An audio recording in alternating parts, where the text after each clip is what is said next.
తాకట్లో ఉన్న మీ బంగారాన్ని విడిపించి ఆ రోజు ఆన్లైన్ రేటుకి కొంటాం. Sharma gold company. అందరికీ నమస్కారం. నా పేరు మాధురి. మీరు చూస్తున్నది సుమన్ టీవీ నెట్వర్క్. ద్వాదశ రాసుల వారికి ఎలా ఉండబోతుందో తెలియజేయడానికి మనతో పాటు ఉన్నారు ప్రముఖ జ్యోతిష్య పండితులు బ్రహ్మశ్రీ నందిబట్ల శ్రీహరి శర్మ గురువు గారు. నమస్కారం గురువు గారు. వాగర్థ వివ సంపృక్తౌ వాగర్థ ప్రతిపత్తయే జగతః పితరౌ వందే పార్వతీ పరమేశ్వరౌ. ఆదిత్యాయ చ సోమాయ మంగళాయ బుధాయ చ గురు శుక్ర శనిభ్యశ్చ రాహవే కేతవే నమః. శృంగేరి జగద్గురు పీఠాధిపతులకి కంచి పీఠాధిపతులకి నమస్కారములు తెలియజేసుకుంటూ కార్యక్రమాన్ని ప్రారంభిద్దాం. గురుగారు, తులా రాశి వారికి ఎలా ఉండబోతుందో తెలియజేస్తారా? ద్వాదశ రాశులలో భాగంగా మే 18వ తారీఖు నుంచి 31వ తారీఖు వరకు ఈ 12 రాశుల వారికి ఏ విధంగా ఉండబోతుందో తెలుసుకునే ముందు గ్రహ సంచారం గురించి తెలుసుకుందాం. మేషంలో బుధుడు, వృషభంలో రవి, మిథునంలో గురువు, అలాగే కర్కాటకంలో కుజుడు స్తంభించి ఉండడం. 18వ తారీఖు నుంచి రాహువు కుంభంలోను, కేతువు సింహంలోని సంచారం చేస్తుండడం. మీనరాశిలో శని శుక్రుల యొక్క సంచార ప్రభావం వెరసి చూసినట్లయితే వీక్షించేటువంటి ప్రేక్షకులకి ఒక అద్భుతమైనటువంటి యోగము ఈ మే 18, 19, 20వ తారీఖులో నుంచి చూసుకుంటే రాహుకేతులు అనగా రాహుకేతుల మధ్య మొత్తము సప్తగ్రహాలు బంధింపబడి ఉండడం, కాలసర్పదోష ప్రభావము మే 18వ తారీఖు నుంచి ప్రభావం ప్రారంభమైంది.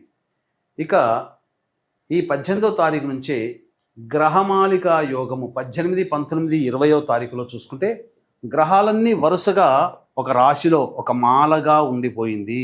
18వ తారీఖు నుంచి 20వ తారీఖు వరకు మొత్తం గ్రహాలన్నీ ఒక్కొక్క రాశిలో ఉన్నాయి. అనగా సప్తగ్రహాలు మొత్తము 1, 2, 3, 4, 5, 6, 7, 8 రాశుల్లో మొత్తము నవగ్రహాలు 8 రాశుల్లో స్థిరపడి సంచార ప్రభావం అనేటువంటిది ఉంది. కాబట్టి గమనించగలరు. తులారాశిలో జన్మించినటువంటి వారికి మే 18వ తారీఖు నుంచి 31వ తారీఖు వరకు ఏ విధంగా ఉండబోతుందో తెలుసుకునే ప్రయత్నం చేద్దాం. ఈ తులారాశి వారికి ప్రధానంగా ఉద్యోగ సంబంధమైన విషయాల్లో కొన్ని ఆటంకాలు ఎదురవుతాయి. ముఖ్యంగా మీరు ఎంత కష్టపడ్డప్పటికీ కూడా, ఉద్యోగంలో ఉన్నటువంటి వాళ్ళు ఎంత కష్టపడ్డప్పటికీ కూడా అధికారుల యొక్క మెప్పుని పొందలేకపోతారు. నిరుద్యోగస్తులు కాస్త గడ్డు కాలం అనే చెప్పవచ్చు. ఇక గురుబలం సంపూర్ణంగా ఉన్నటువంటి కారణం చేత ధనపరమైనటువంటి సమస్యల్ని అధిగమించగలుగుతారు. వ్యాపారంలో పెట్టుబడులు పెట్టేటువంటి వాళ్ళకి కాస్త అనుకూలంగా ఉండేటువంటి సమయంగా చెప్పవచ్చు. ముఖ్యంగా వ్యాపారస్తులకి మంచి జరిగేటువంటి అవకాశం ఉంటుంది.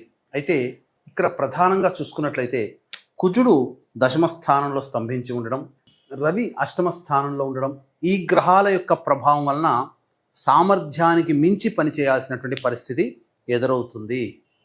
ముఖ్యంగా మీకు కోపం కలిగేటువంటి సంఘటనలు ఈ తులారాశి వారికి ఎదురవ్వబోతున్నాయి. కాబట్టి సంయమనం పాటించండి, లౌక్యంతో వ్యవహరించండి. ఇక చూసుకున్నట్లయితే రాహువు కేతు యొక్క గ్రహ మార్పు అనేటువంటిది ఈ తులారాశి వారికి అనుకూలంగా ఉంటుంది. అలాగే శని కూడాను షష్టమ స్థానంలో సంచరిస్తున్నటువంటి కారణం అన్ని విధాలుగా యోగదాయకంగా ఉండేటువంటి పరిస్థితి అని మీకు చెప్పవచ్చు. ముఖ్యంగా కోర్టు సంబంధమైనటువంటి విషయాల్లో విజయం మీ సొంతం చేసుకుంటారు. అలాగే మీ ప్రత్యర్థులపై విజయాన్ని పొందే అవకాశం ఉంటుంది. అన్ని విధాలుగా ఆనందదాయకంగా ఉంటుందని చెప్పవచ్చు. ఒక్క రవి కుజగ్రహ ప్రభావమే అనుకూలంగా లేదు, మిగతావన్నీ కూడాను సంపూర్ణంగా యోగదాయకంగా ఉన్నాయి అని చెప్పవచ్చు. అయితే ఇక గమనించుకున్నట్లయితే ఈ 18 నుంచి 31వ తారీఖు వరకు రోజువారీ దైనందిన జీవితంలో ఏ విధంగా ఉండబోతుంది. ముఖ్యంగా విద్యార్థులకి అనుకున్న దానికంటే కూడా ఎక్కువగా ఉత్తీర్ణత శాతంతో మీరు పాస్ అవ్వడము, అనుకున్నటువంటి యూనివర్సిటీలో మీకు ప్రవేశం లభించడం జరిగిపోతుంది. అలాగే వివాహం కావాల్సినటువంటి అబ్బాయిలకి అమ్మాయిలకి వివాహ సంబంధాలు నిశ్చయమవుతాయని చెప్పవచ్చు. దూర ప్రాంత ప్రయాణాలకి మాత్రం అనుకూలంగా ఉండేటువంటి సమయంగా చెప్పవచ్చు. ఇక వీక్షించేటువంటి ప్రేక్షకులకి గమనిక, ఈ నెల 22వ తారీఖు రోజున హనుమత్ జయంతి సందర్భంగా శని మారినాడు, రాహువు కేతువు గురువుగా మారినాడు. కాబట్టి ముఖ్యంగా ద్వాదశ రాశుల వారికి సంబంధించి జాతకరీత్యా విద్య, వివాహ, ఉద్యోగ, దాంపత్య, అనారోగ్య సమస్యల నివారణకి, ఇక ముఖ్యంగా కుంభమీన, మేష, మిథున, కర్కాటక, సింహ, వృశ్చిక, ధనుస్సు రాశుల్లో జన్మించినటువంటి వారికి దోష పరిహారార్థమై ఈ సంబంధించినటువంటి సర్వదోష నివారణ పూజలు హోమాలు జరిపించి శక్తిపాతము చేయబడినటువంటి శంకరుంగలి మాల అనేటువంటిది మీకు అందివ్వడం జరుగుతుంది. అలాగే సరస్వతి నది పుష్కరాల సందర్భంగా 26వ తారీఖు సోమవతి అమావాస్య విశేషమైనటువంటి రోజున భర్త వైపు 3 తరాలు, భార్య వైపు 3 తరాల్లో మరణించినటువంటి వారి ఆత్మతృప్తి కోసం పిండ ప్రదాన కార్యక్రమం కాళేశ్వరంలో జరిపించడం జరుగుతుంది. అలాగే ఈ అమావాస్య సందర్భంగా గోకర్ణ క్షేత్రంలో కర్ణాటకలో తండ్రి వైపు 6 తరాలు, తల్లి వైపు 3 తరాల్లో ఏవైనా దుర్మరణాలు కనుక ఉంటే వాటిని పితృశాపాలు, స్త్రీ శాపాలు, సర్పశాపాలుగా చెప్పబడతాయి. వీటి ప్రభావం వలన అనుకున్నటువంటి పనులు ఏవి కూడాను ముందుకు సాగవు. కావున అన్ని విషయాల్లో విజయం పొందడం కోసమే ఈ శాప నివృత్తి, పితృదోష నివారణ కార్యక్రమాలు అనేటువంటివి జరిపించడం జరుగుతుంది. అవకాశం ఉన్న వాళ్ళు వీటి వివరాలు కార్యక్రమ తదనంతరం కాంటాక్ట్ చేసి మీరు పూర్తి వివరాలు తెలుసుకోవచ్చు. ఇక రోజువారీ దైనందిన కార్యక్రమాల్లో చూసుకున్నట్లయితే ఈ తులారాశిలో జన్మించినటువంటి వారికి 18, 19, 20వ తేదీల్లో వాహనాన్ని నడిపేటప్పుడు జాగ్రత్తలు పాటించాలి. గృహోపకరణాలు, వాహన మరమ్మతులకి ఎక్కువగా ధనము ఖర్చు అవుతుంది. తల్లిగారి ఆరోగ్యం పట్ల శ్రద్ధ వహించాల్సినటువంటి పరిస్థితి. ఏదైనా కానీ సంబంధించినటువంటిది ఎక్కువగా కష్టములు అనేటువంటివి కలుగుతాయి, ధనము కూడా ఖర్చు అవుతుంది. ఇక 21, 22వ తారీఖుల్లో మీ ఆరోగ్యం పట్ల శ్రద్ధ వహించాల్సినటువంటి పరిస్థితి, ఖర్చులు కూడా ఉంటాయని చెప్పవచ్చు. ఏదైనా కానీ ప్రశాంతత లేని జీవితాన్ని పొందుతారు. ఇక 23, 24, 25, 26వ తారీఖులో కనుక చూసుకున్నట్లయితే అన్ని విధాలుగా ప్రత్యర్థులపై విజయం సాధిస్తారు. నిరుద్యోగస్తులకి ఈ 2 రోజుల్లో, ఈ 4 రోజుల్లో మీకు ఉద్యోగం లభించే అవకాశాలు గోచరమవుతున్నాయి. ఆదాయానికి మించిన ఖర్చులు ఉన్నప్పటికీ కూడాను అన్ని విధాలుగా సర్దుబాటు చేసుకుంటారు, ఆనందకరమైన జీవితాన్ని పొందుతారు అని చెప్పవచ్చు. ఇక 27, 28వ తారీఖుల్లో మానసికమైనటువంటి ఆందోళన అధికంగా ఉంటుంది. ఉద్యోగస్తులకైతే ఒళ్ళు దగ్గర పెట్టుకొని ప్రవర్తించాల్సినటువంటి పరిస్థితి. తోటి ఉద్యోగస్తులతో కానీ ఉన్నతాధికారులతో కానీ వాగ్వివాదాలు జరిగే అవకాశాలు గోచరమవుతున్నాయి. ఖర్చులు కూడా అధికంగా ఉంటాయని చెప్పవచ్చు. 29, 30వ తారీఖులో కనుక చూసుకున్నట్లయితే సంతాన మూలకంగా విభేదాలు, ఖర్చులు, సమస్యలు పెరుగుతాయి.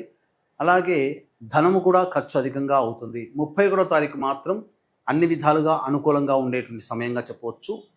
రాబడి అధికంగా ఉంటుందని చెప్పవచ్చు. మరి ఈ పక్షంలో మరి తులారాశిలో జన్మించినటువంటి స్త్రీలకు ఎలా ఉండబోతుందో తెలియజేస్తారా? ఈ యొక్క తులారాశిలో జన్మించినటువంటి మహిళలకి ప్రధానంగా పెద్దలతో సమస్యలు అధికమవుతాయి. ఇంటి పెద్దలతో జాగ్రత్తగా వ్యవహరించాల్సినటువంటి పరిస్థితి. ధనపరమైనటువంటి సమస్యలు తీరినప్పటికీ కూడా మానసికమైనటువంటి ఆందోళన అధికంగా ఉంటుంది. డబ్బులు అప్పుగా ఇచ్చేటప్పుడు, పెట్టుబడులు పెట్టేటప్పుడు జాగ్రత్తలు పాటించండి. గౌరవ మర్యాదలకు లోటు లేదు, కానీ ఏదైనప్పటికీ కూడాను చికాకుతో ఈ యొక్క 18వ తారీఖు నుంచి 31వ తారీఖు వరకు ఉంటుందని చెప్పవచ్చు. ఈ యొక్క రాశిలో జన్మించినటువంటి మహిళలకి వివాహ సంబంధాలు నిశ్చయమయ్యే అవకాశాలు గోచరమవుతున్నాయి. సంతానం మూలకంగా ఖర్చులు పెరుగుతాయి. అలాగే సంతానం కోసం ఎదురు చూసేటువంటి వాళ్ళు జాగ్రత్తలు, వైద్యుని సలహాలు తీసుకోవాల్సినటువంటి పరిస్థితి అని చెప్పవచ్చు. మరి వీరు ఎలాంటి పరిహారాలు చేసుకోవాలంటారు? ఇక ఏతావాత చెప్పొచ్చేది ఏమిటంటే, ఈ యొక్క రాశిలో జన్మించినటువంటి వారు ప్రతిరోజు కూడాను సుబ్రహ్మణ్య భుజంగ స్తోత్ర పారాయణము, అలాగే విష్ణు అష్టోత్తర పారాయణం తరచూ చేసుకుంటున్నట్లయితే చాలా మటుకు సమస్యలు నెమ్మదిస్తాయని చెప్పవచ్చు.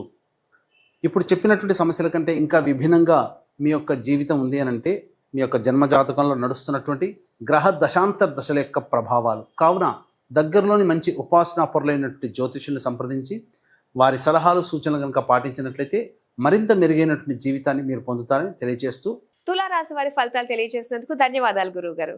సర్వం శ్రీ ఉమామహేశ్వర పరబ్రహ్మార్పణమస్తు.